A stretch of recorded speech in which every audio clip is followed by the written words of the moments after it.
Welcome to The Smart Divorce on Divorce Source Radio, helping you move forward with focus, hope, and confidence, saving you time, money, and your sanity as you build a better life post-divorce. I'm Steve Peck. Deborah Moskovich, divorce consultant, educator, and author of The Smart Divorce, brings you the leading experts and researchers in the divorce arena.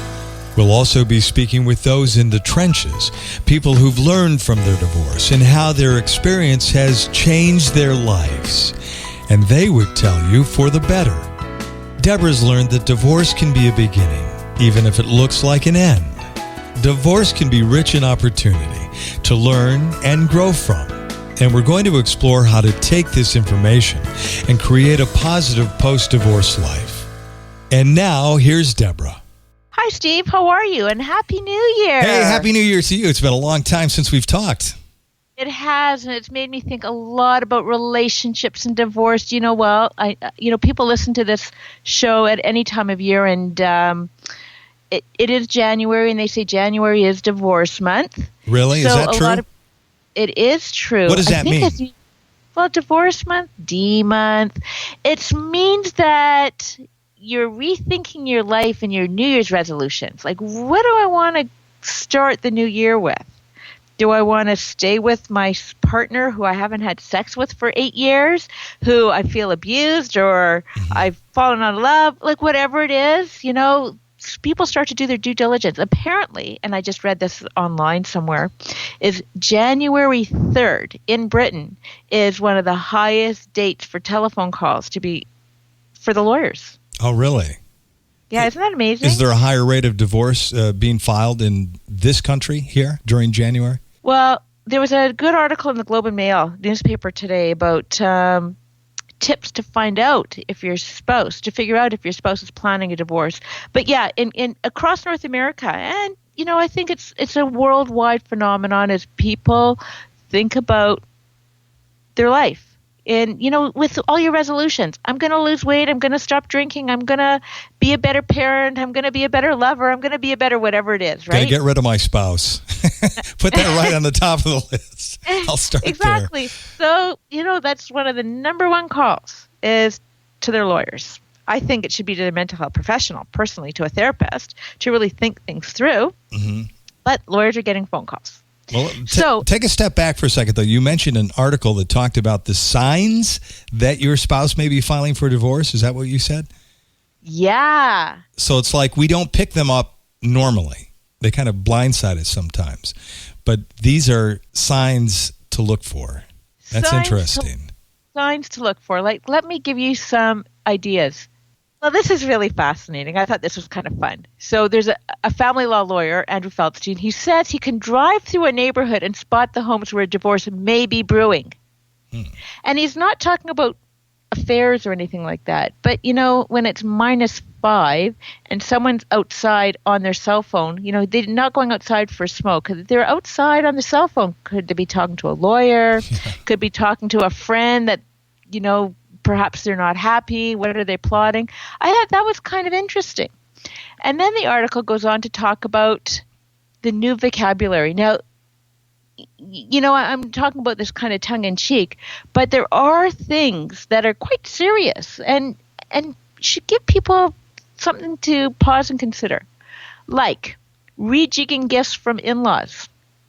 So if you get this big chunk of change from your in-laws as a gift, and your spouse asks you to sign a document suddenly saying that this is a loan, not a gift, that money then can go back to your spouse, right? Because, any gifts are seen as not as matrimonial property, right? Inheritance is not matrimonial property. But if you get this, you say $5,000 from your parents and you're going to put it into your home, it's in the matrimonial home now. So, $5,000, $10,000, $50,000, whatever it is, that's now divided between the couple. But if it's seen as a loan from one of the partner's parents, then it changes it up a little bit. as we mentioned, that there were 10 top tips. So we talked about rejigging gifts from in-laws. And the second one was juggling assets, which I thought also was an interesting one. Do extended family members all of a sudden need major cash infusions? So, for instance, if you're lending somebody money in your family, are you trying to build up an arsenal of cash so that when you decide to divorce, you've got your money stashed away to pay for it? Mm-hmm. So that was that an would be a interesting sign. one. Yeah. Yeah. Stockpiling. Yeah, you're parking money for the time being. Right. That's parking, that can be problematic in court too, ladies and gentlemen. If you're taking this money and putting it away, once you go through the divorce process, your ex, soon to be ex, can call you on that, right, Deborah? I mean, they can say, look, there's been money, and through the financial reveal, they learn where all the money went. And if you were taking money that should have been joint money, I think that will come back to haunt you in court. Yes, and as a matter of fact, if it becomes high conflict and you're starting to do this whole big investigation and you call your bank records, you start reviewing your bank records and you see a withdrawal of $10,000 or whatever it is, you're going to be questioned on that, from your lawyer. They're going to say, he or she's going to say to you, to your former spouse, your soon-to-be former spouse, so where did that $10,000 go? Right. And then all of a sudden, lots of stuff is going to happen. But I have heard lawyers say, and this is in my book, The Smart Divorce, one lawyer told me that as you plan your exit strategy, you might want to remove some cash from your joint bank account. So again, it's food for thought, and I think that anything you plan on in your exit strategy, one of the things you should do is go to a lawyer for consultation and talk about the finances and what can get you into trouble, what is indeed devious behavior and deceptive behavior, and what is something that you really need to protect yourself. How many times, Steve, have you heard people say, I don't have any money to pay for divorce? Right. Lots. Yeah. And so especially for the spouse that doesn't have as much, who's not the breadwinner, who doesn't have access maybe to the funds, who knows how, families have set up their finances, they're cut out. So maybe there are ways you need to protect yourself. So, go to talk to a lawyer and find out the best ways to do that. Well, I'm going to throw you a plug here, and that's before you go see an attorney, when you're new to this process, I would suggest you call Deborah. She's a professional divorce consultant, and she's going to help you make the right decisions, including how to get the right attorney. So it's invaluable. I think you're going to save a lot of money on the back end if you spend just a little with Deborah on the front end. Read her book. Thank you for that. Thank you for that. The Smart Divorce is my book. It's true, because what I do then is help my clients understand how to prepare for the consultation. Don't you want to make that consultation work for you? And I help advise them in terms of what are the right questions you should be asking. How do you know this lawyer is right for you? Just because it was right for me or right for you, Steve, doesn't necessarily mean that lawyer is right for someone else. Right. So if they get involved in the process of this divorce with their attorney and things are seeming very strange to them, they can go home and talk to their friends or parents about it. But the friends and parents don't really know what is normal and what is not. Where if they have a divorce consultant, they can call you and go, you know what, this sounds really strange. Is this something I should be concerned about? Well, I'll give you a great story, because this happened just yesterday when I was meeting with a client. She told me that she shared a little bit too much information with a friend, and the friend gave her an opinion, and the friend started speaking to her soon-to-be ex-husband or former husband, and all of a sudden, my client was so upset about the whole conversation, because number one, she felt that her friend wasn't being truthful to her and sincere to their relationship and everything else. And then she got all this bad information. I said, why are you talking to everybody and listening to what everybody has to say? Everyone's got different fact situations. Your friend has her bias on divorce. Her friend doesn't really believe that divorce should happen. So, of course, she's going to do what she can to keep you two together. I happen to think friends are one of the worst resources possible. I know you disagree with me to a degree, that it's good to have a network of people that you can talk to. But like you said just a second ago, friends have bias. They have their own different ideas, and really, do they have your best interest in mind? Do they really? Especially ones that may have been a little jealous of you before. I'm very skeptical about that stuff. That's why I think, say as little as possible to these people. Keep it classy. Have a divorce consultant. This is the person you can unload on. Ask all the questions to. Is this the right thing to do? Is this okay? Ask you, not your friends. They don't need to hear it. They don't need to hear it. And, they want to hear gory details. Right. They just, because people are voyeurs, right? They are.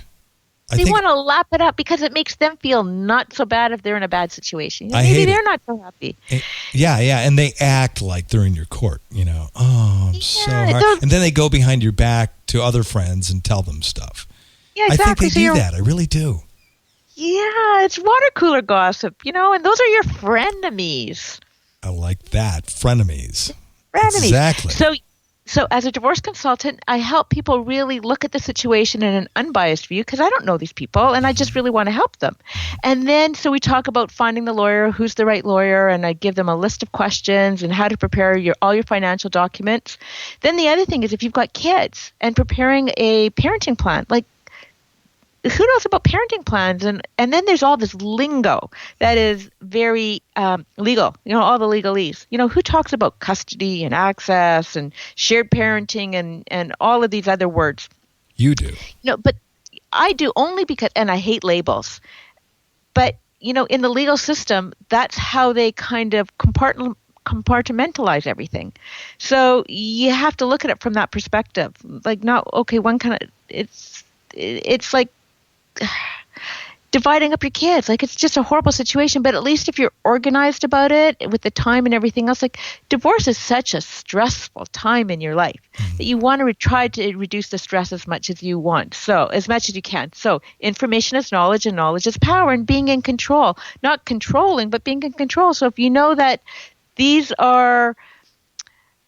is part of your journey and what you have to do to manage it, hey, it's going to make it that much easier. And then, my tagline is divorce with focus, hope, and confidence. And when you're able to make decisions based on facts rather than, revenge, shame, blame, and all that other stuff, then you're able to live with the decisions you made during the divorce process. Like, how many people are so bitter and angry and they're walking around, emotionally bruised. And I've met people that are 5-10 years later post their divorce, and they're still complaining about their ex-spouse. They're still complaining about how this screwed them. And you know what?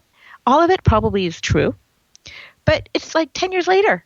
Why are you still talking about it? I don't talk about it, but I was thinking the other day that it's been just over a year since I've been officially divorced, but away for 2 years, and I still have a lot of anger.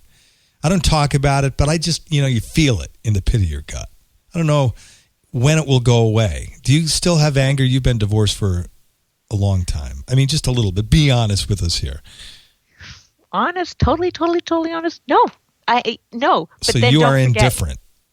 I am totally indifferent. I will get annoyed when certain issues resurface, right? Because as hard as I try to co-parent, and all that other stuff. Listen, my kids are 16, 18, and 22.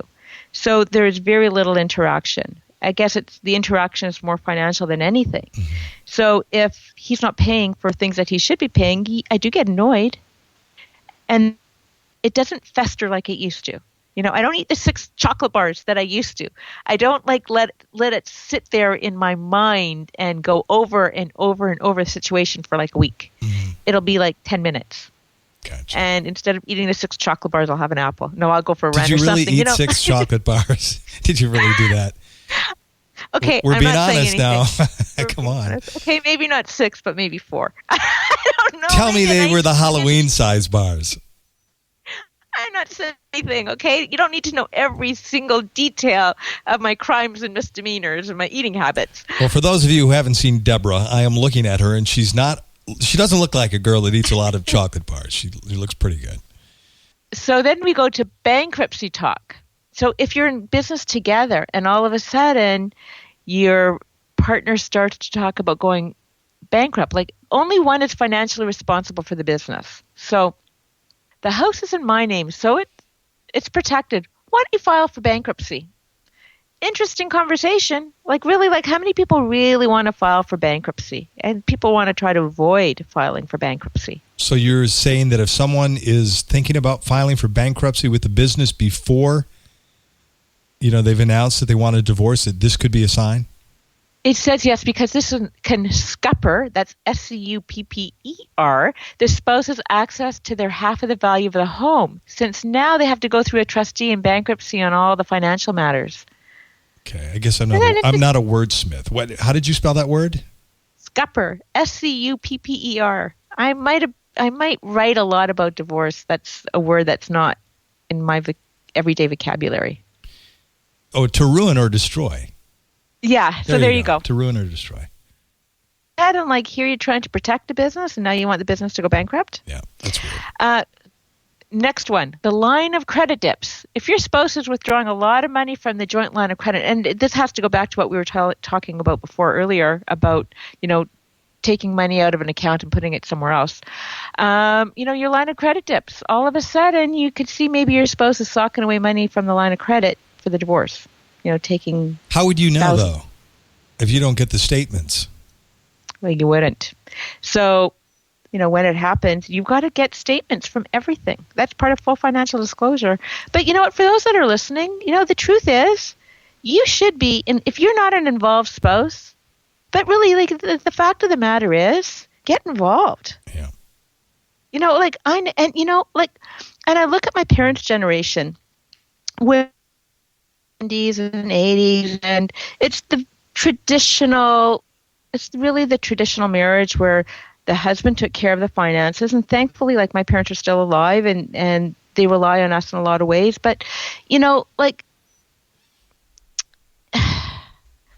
so my father takes care of the finances, and my mother has no clue, really, on, or I think they do talk a lot, but let's just say the traditional marriage when people are in their 70s and 80s, even in their 60s, okay, and you are getting up there, don't you think you should be a little bit more financially aware? What was really interesting is I've got the Smart Divorce Resource Toolkit. We've talked about it and how I'm helping to educate people about divorce. And so I met with a broker who deals with a lot of divorced women, and we talked about her client base. And her client base has a lot of money. And she said to a group of these women, because they were meeting in a group and talking about different things, how many of you are familiar with, and these are women in their 50s, okay, and smart women. How many of you know what's happening in your own personal financial situation? And not one of them said yes. These were happily married women, or supposedly happily married, whatever it was, but they knew nothing about their own financial situation. And, this broker thought, how odd that there's so much money and they're giving away their power. They're giving away their power of knowledge. And it seems to me, and I met with a professor of business at Schulich School of Business at York University. It's one of the top business schools here in Canada. And we talked about women and finances. And it's something that women often feel so uncomfortable about that they don't want to talk about it. So, listeners. Why do you think that is? Why are they so uncomfortable? Let's see. When I was married, I was very involved in my finances at the beginning. And then when I had kids, it's almost like I had no time. So it was something I could give up. But that was a bad thing. Really, I should have been more involved. So it could be time. If you have the traditional household where, the husband's the breadwinner and the woman takes care of the house. But you know what? More and more women make more money than men. Make more money than their partners and have big careers. But yet when it comes back to the family, sometimes it reverts back to the traditional, male-female roles. I don't know. Interesting. Maybe, it goes back to when we were in elementary school and boys seemed to be better in math and girls seemed to be better in the English skills. Who knows? They can always write better. The handwriting skills. Oh my God, I'm so jealous of my girls, right? So, on to the next tip. I like this one. This was good. Travel to tax havens or Vegas. Oh, right? well, So that's if yours- pretty obvious, yeah. Yeah. Honey, So I that's got pretty a conference I have to attend. Yes, and it's not going to the chapel of love. So there you go. And then the new vocabulary. So when your spouse starts talking about equalization payments, where is that coming from when you're not even talking about divorce? Equalization payments. Yeah. What? Explain So so it says that your spouse is using new words like equalization payments. They might have picked them up in a lawyer's office. You know what an equalization payment is? It's, when you're dividing up the assets between the spouses. So Why the now hell would you use that, prior to telling your wife? Why would you start talking about equalization payments?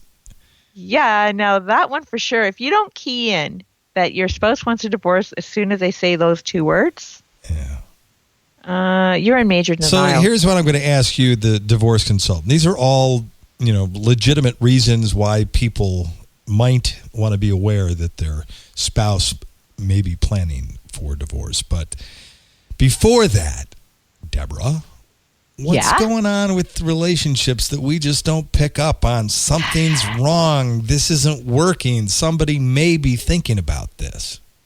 How do we miss those signs? They're just the personal signs, because chances are, if all of those signs are happening, you probably aren't having a good sexual or intimate relationship. So that, to me, would be a bigger sign than someone shifting money around.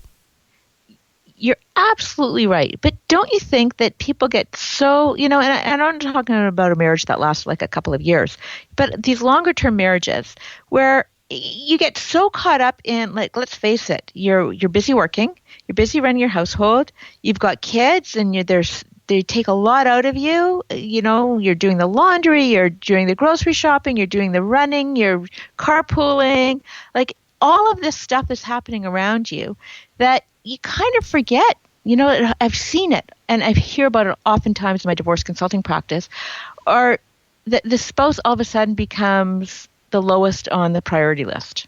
Yeah. And you're so used to it already. So you forgot that you haven't had sex for a month or 3 or 4. Or, you forgot that you didn't talk to your spouse the way you used to at the end of the day about, how their day was, or be there all nice and perky and dressed up with their drink in hand, whatever it is. I think what happens is you drift and you don't even realize that you've drifted. But at one point, one day, one partner says to themselves, we haven't had sex for a long time. We haven't really been communicating. Whatever. Yeah. And all it takes is someone to say, honey, we really need to go have a checkup with a therapist. I don't think we're getting the most out of this relationship. And I wish more and more couples would say that. And I like that. These are such hard conversations to have. People don't want to have them, so they don't deal with it. Right. I believe with my relationship, I had so many problems that were fixable. Yeah. Which is probably why you're angry. Yes, absolutely. Hit the nail on the head. Exactly. A lot of that anger is self-contained, self-directed, and rightly so. Yeah. But then if you're introspective about it, you're aware now of all the issues that contributed to the marital breakdown, why the marriage didn't work. And now going forward, you're a much better partner. Now, what happens on the other side is that your ex-spouse is really pissed off because how come you're doing all these things now that you didn't do them in your marriage? And like I see that, like the born-again parent and all of a sudden a parent who wasn't involved in the marriage is all of a sudden an involved parent post-divorce because they realized, I made a few mistakes. I want to see my kids more often and I wasn't spending the time. And I see this too in relationships. And this is going to be, another show, but people made so many mistakes and it's only after the fact that they really step back and see the mistakes that they made. And that's part of the introspection, like for the most part, and I'm not saying that this is in all situations, but in a lot of situations, each couple has a contribution to the divorce. for the marriage breakdown. Excuse me. Each couple, right? It's not just one person's fault. It's both. But people a lot of the times blame their partner for all these crimes and misdemeanors, whereas maybe you were contributing to that too. So if you're open-minded and willing to think about it, just like we just talked about here, you just admitted to something, you can see the mistakes that you made, and then your former partner is like a little pissed off because you say, how come, he never brought me flowers, and when I asked about all of these things, he never did it, and now all of a sudden he's doing it for his current partner? Right. Yeah, because you learned from your mistakes. You were more open-minded about it. We all should listen to Barbara Streisand's "You Don't Bring Me Flowers." That's exactly what we're talking about here. That's the realization that the love has fallen away. You don't bring me flowers anymore. Barbara Streisand and Neil Diamond. Do you know that people tell me that I look like Barbara Streisand? I only wish I could sing like her. If you could, you wouldn't be here on Divorce Source Radio. So I'm glad that you can't. No, thank you, because I just absolutely love this. And on that fine note, I think we need to wrap up this show, as we've really shared a lot of information about tips that your spouse might be considering divorce. And if that's the truth, then maybe, as Steve suggested, you say, honey, we're not communicating. We haven't had sex in, so many months or years or days. Let's go talk to a therapist. Right. Divorce is not the number one choice. I really think that you have to see if you can preserve that relationship. It's an important thing to take note of, because a lot of people, when I tell them I do Divorce Source Radio, they think that we're all about divorce. But the reality is, you, Henry Gornbein, myself, most everyone that speaks on Divorce Source Radio would tell you, try not to get divorced. Yeah, absolutely. Do you know what? When I got divorced, I'll just end with this little parting thought. People used to say to me, and now that I started writing, that I wrote The Smart Divorce, and I've got my show Divorce Source Radio on Divorce Source Radio, which I absolutely love doing, and all the things that I need to help people understand divorce process. People say to me, you must really hate men. You must really be anti-marriage. And I say, you know what? It's quite the opposite. I went through a high conflict divorce, but I learned so much about process and the mistakes that people made, because, hey, I was there. I made a lot of mistakes myself. I want to educate people. It's not about getting divorced. I really think that what you have to do is make every effort possible to save your marriage. And then if it results in divorce, because let's face it, there's lots of reasons why a marriage shouldn't last. Lots and lots. And we're not going to get into that today. But, at least as bad as things could get or whatever it is, it helps people move forward and not be so remorseful and angry and regretful and everything else. Like, there's never been a day in my life where I say, I should have tried harder. I wish I would have made a different decision. That was one thing about my divorce that was smart, is I did a lot of soul searching before I made that decision to leave. And dear listeners, that's what I say. Do all that soul searching, and know that this is the right decision for you, or it isn't the right decision for you, and work on your marriage. Signs for me. My wife started sleeping on the couch, said she had a backache. A month later, really? Does your back still hurt? Yeah, it still hurts. 2 months later, yeah. She starts attending church a lot more. Like, that's interesting. She wasn't going before. Now she's going. Now I understand what was going on, right? She's trying to get all of her emotional footing underneath her. That's right. She was building her support and network. That's what women do. I've learned that from you, that women are the people that, the party that files divorce the most. And so they're thinking about it. They're planning, while us guys are walking around like, I didn't know. I didn't see anything coming. Are you serious? And they go, what do you mean? You didn't see anything?